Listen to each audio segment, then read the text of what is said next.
नमस्कार, जय भीम, जय भारत। मैं शिक्षक सत्यदेव सिंह आजाद। जैसा कि आप जानते हैं कि आपको अभी तक हमने संधियां बताई हैं, संधियों के प्रकार बताए हैं। उसमें बताया आपको स्वर संधि, व्यंजन संधि और विसर्ग संधि, और तीनों संधियों का संपूर्ण विश्लेषण जो आपके पास पहुंच चुका है। आज हम आपको बताएंगे कारक। कारक इसलिए बताना जरूरी है क्योंकि इसके बाद जो हम शुरू करेंगे वो होगा समास, और समास में कारक का बहुत महत्व है। तो कारक पहले आप सीख लें, उसके बाद समास की तरफ चलेंगे। हालांकि ये भी बहुत आसान है, कठिन नहीं है, और जब आप समझने की कोशिश करेंगे तो और सरल हो जाएंगे।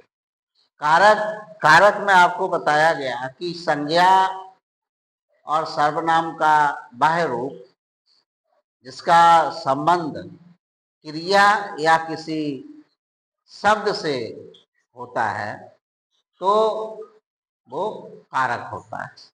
ये इसका परिभाषा कह सकते हैं आप कि जो संबंध को दर्शाता है उन शब्दों को हमें खोजना है वाक्य के अंतर्गत। और इनके प्रकार तो आपने पढ़ा होगा, आप जानते होंगे, क्योंकि प्रतियोगी परीक्षाओं की तैयारी कर रहे हैं कि कारक को लगभग या निश्चित रूप से 8 भागों में बांटा गया है। तो पहला है जैसे कर्ता, दूसरा है कर्म, तीसरा है करण, चौथा है संप्रदान, पांचवा है अपादान, छठवां है अधिकरण,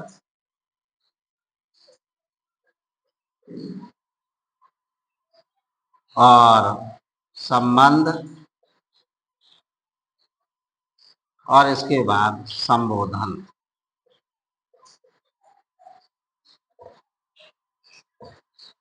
ये आपको कारक के 8 भेद है, यानी 8 भागों में बांटा गया है। उससे हमें पता करना है कर्ता, कर्म, करण, संप्रदान, अपादान, अधिकरण, संबंध और संबोधन।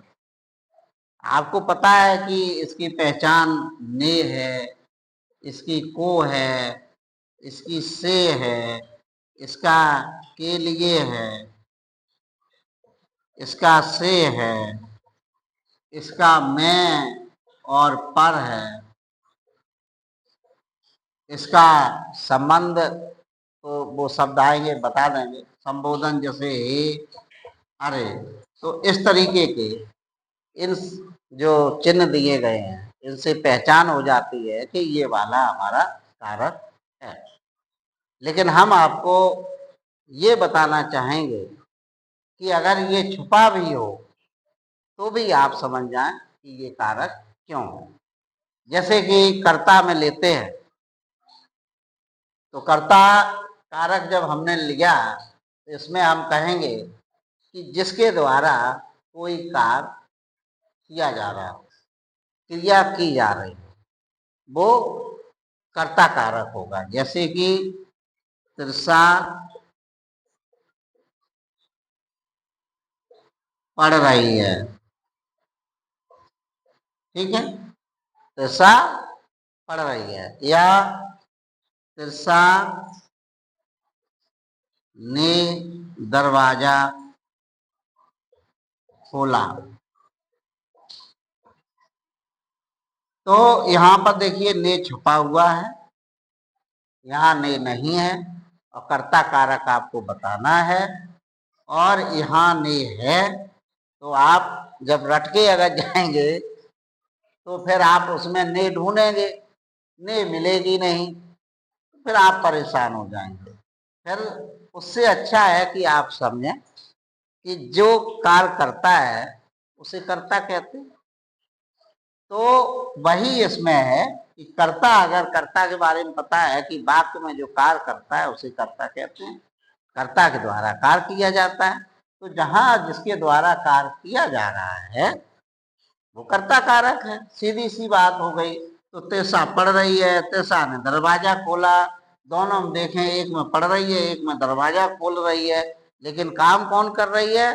तिरसा कर रही है। तो इसमें जो कर्ता कारक हुआ वो हुआ तिरसा, और ने जो हुआ वो चिन्ह हुआ। ये विशेष ध्यान रखें, इनको जब आप पढ़ते हैं तो इन पर गौर नहीं करते, फिर प्रतियोगी परीक्षाओं में जब आप बैठते हैं तो गलत कराते हैं। इसको पकड़िएगा कि ने जो है वो चिन्ह है, कारक नहीं है।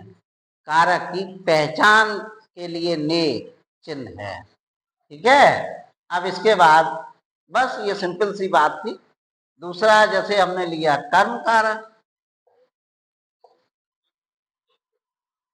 अब कर्म कारक में इसकी पहचान हमने बताई थी को, लेकिन आपको तो अच्छे से समझना है।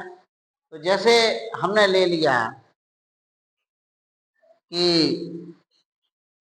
कुशाल ने मोहन को पीटा।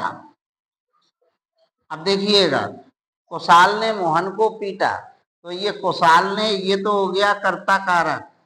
ये भी नहीं है कि एक वाक्य में एक ही कारक हो, दो तीन कारक, चार हो सकते हैं।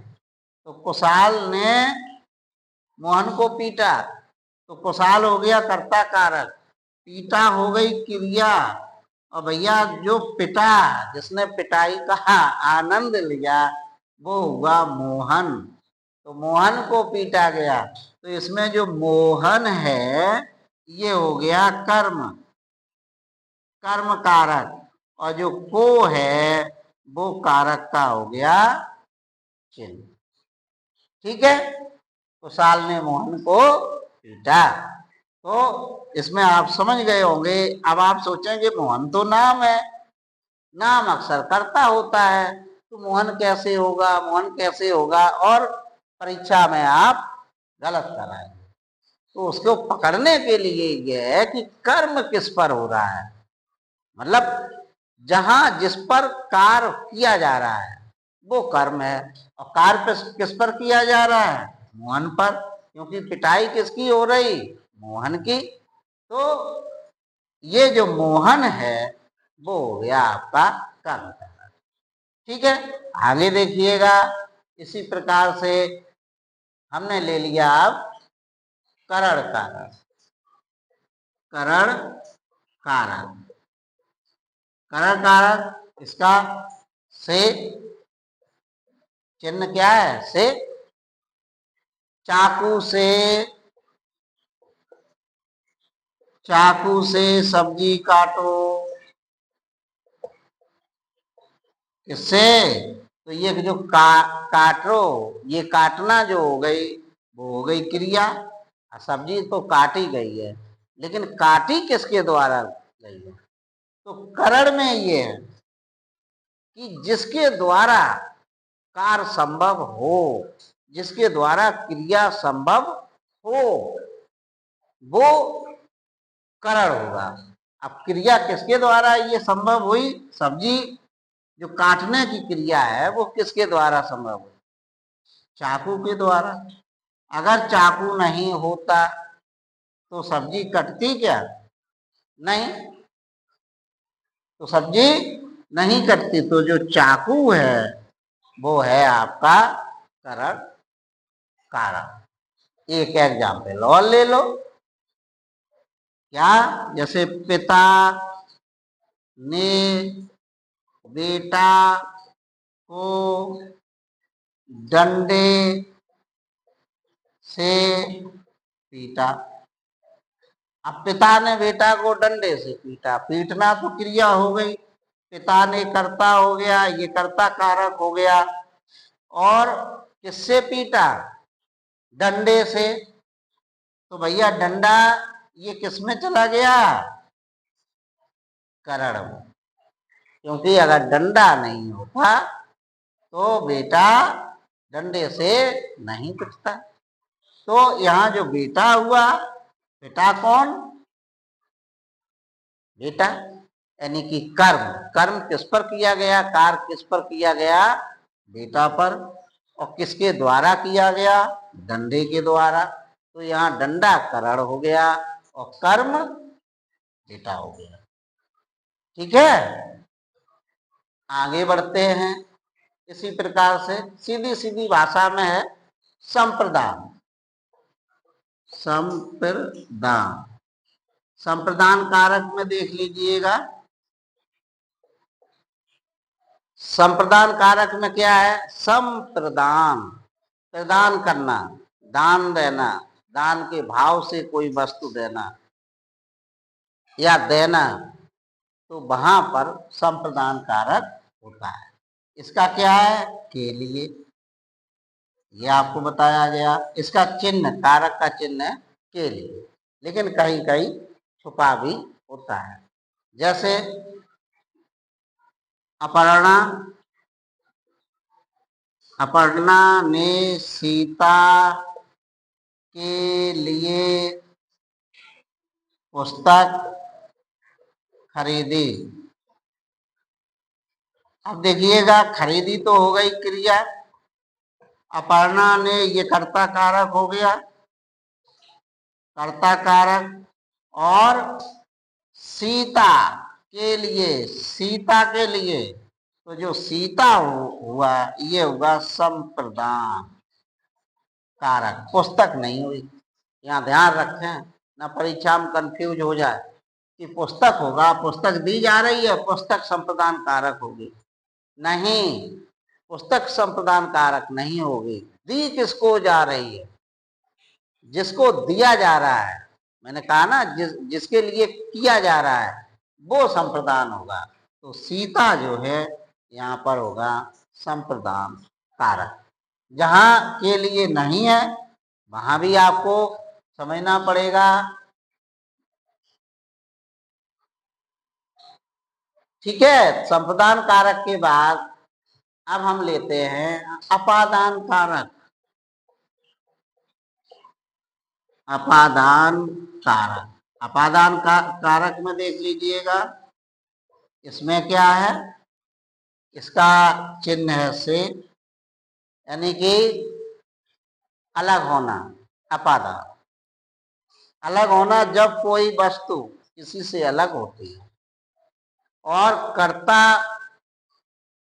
उसमें महत्वपूर्ण है, क्योंकि संज्ञा या सर्वनाम का वह रूप जिसके द्वारा क्रिया होती है और उसमें अलग होती है, तो वहां अपादान कारक हो जाता है। इसका बहुत सिंपल और बहुत ज्यादा उपयोग होने वाला है, एग्जाम्पल वो है और परीक्षा में आने वाला कि पेड़ से पत्ते गिरते हैं। तो पेड़ से, ये, अब पेड़ से पत्ते, पत्ते किससे गिरते हैं? पेड़ से।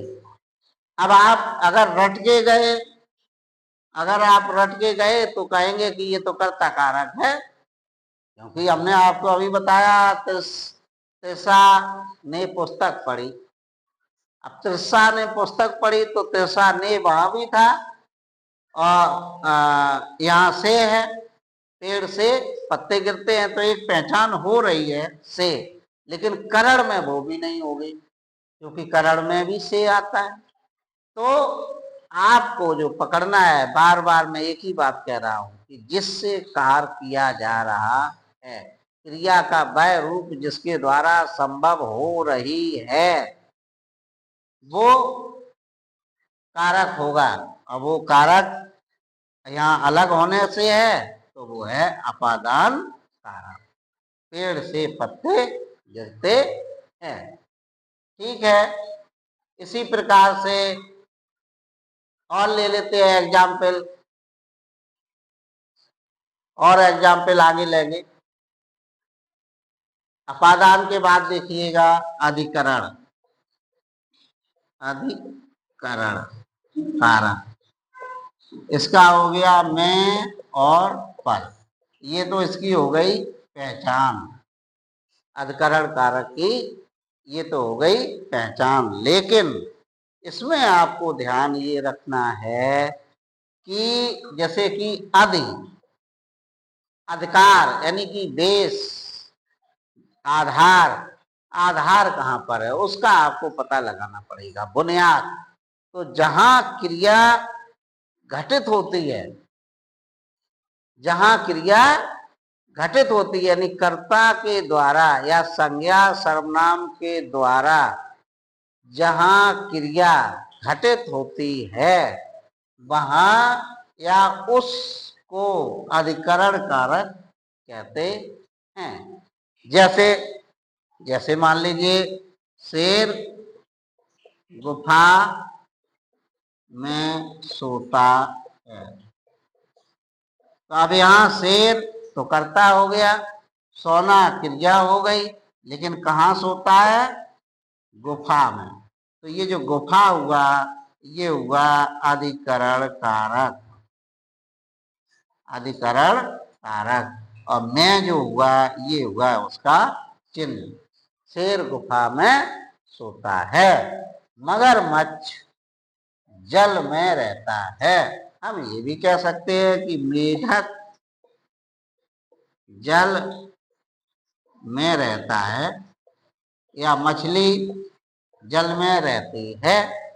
तो जो उसका निवास यानी कि जहां है वो क्या हो जाएगा? अधिकरण कारक हो जाएगा।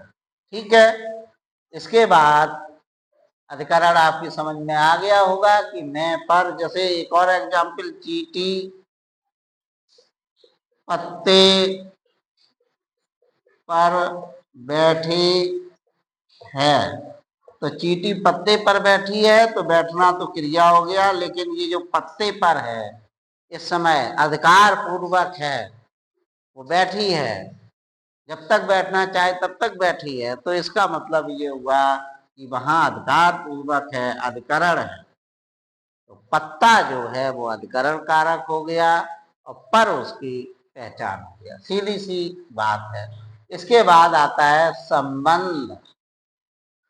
संबंध संबंध कारक।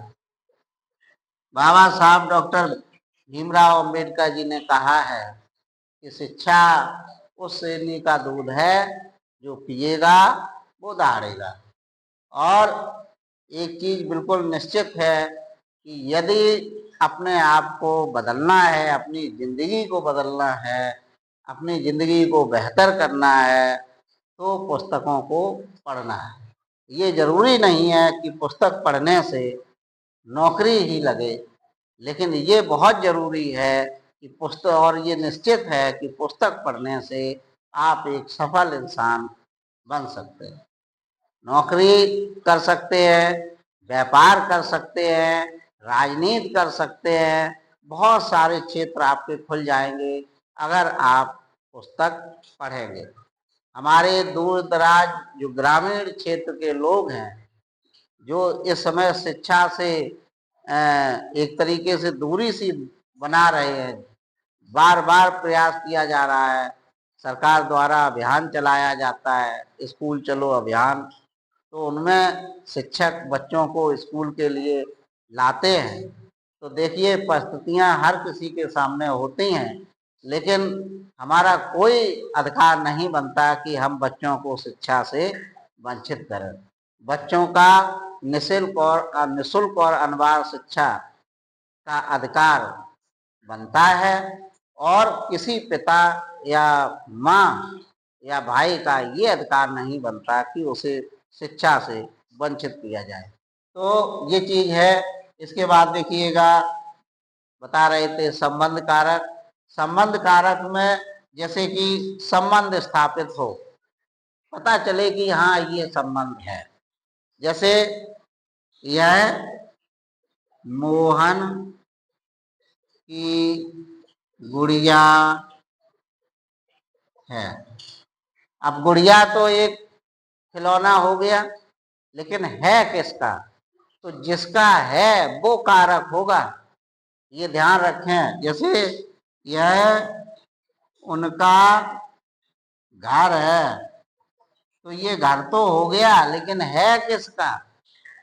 जो ये बताए, जो ये निर्धारित करे, जो निश्चित करे, वो संबंध होगा, वो संबंध कारक होगा। तो जैसे ये मोहन की है, ये उनका है, तो मोहन यहाँ संबंध कारक हुआ और ये उनका संबंध कारक हुआ। इसको आप लोग बड़े बारीकी से ध्यान रखें। कभी आपको कोई, अभी हम जब समास पढ़ाएंगे तो उसमें बहुत काम आने वाला है।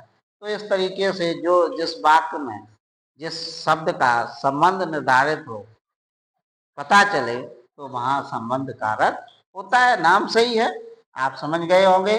आगे बढ़ते हैं और इसका अंतिम जो कारक है वो है संबोधन। संबोधन कारक। अब इसके लिए आपको जैसे हे, अरे, ये, इस तरीके के जो शब्द आएंगे वो सब संबोधन कारक में आएंगे। अरे आपने खाना खा लिया, या अरे आपने दौड़ लगा ली, वाह आपने मैच जीत लिया। इस तरीके के जो शब्द होंगे, जो संबोधन में प्रयोग होंगे, वो आपके संबोधन कारक होंगे। लेकिन ये ध्यान रखें कि उसकी पहचान अलग है और शब्द अलग है। केवल इसमें हे, अरे जो हैं ये सीधे सीधे संबोधन कारक में प्रयोग हुए हैं। आगे आज आपको हमने कारक बताए हैं, कल आपको समास की तरफ ले चलेंगे। हमारा ये आपसे वादा है कि हिंदी की ग्रामर अच्छी से अच्छी तरीके से बताने की कोशिश करेंगे, आपका सहयोग करेंगे। और कुछ लोगों का ये कहना है कि गणित में भी प्रयास किया जाए। तो कल से उम्मीद है दूसरा वीडियो भी आपको आएगा, जो गणित में जो प्रतियोगी परीक्षाओं में आने वाले विषय हैं, गणित के जो सवाल हैं, उनका सीधा सीधा यहाँ पर सरलीकरण किया जाएगा। बहुत बहुत धन्यवाद।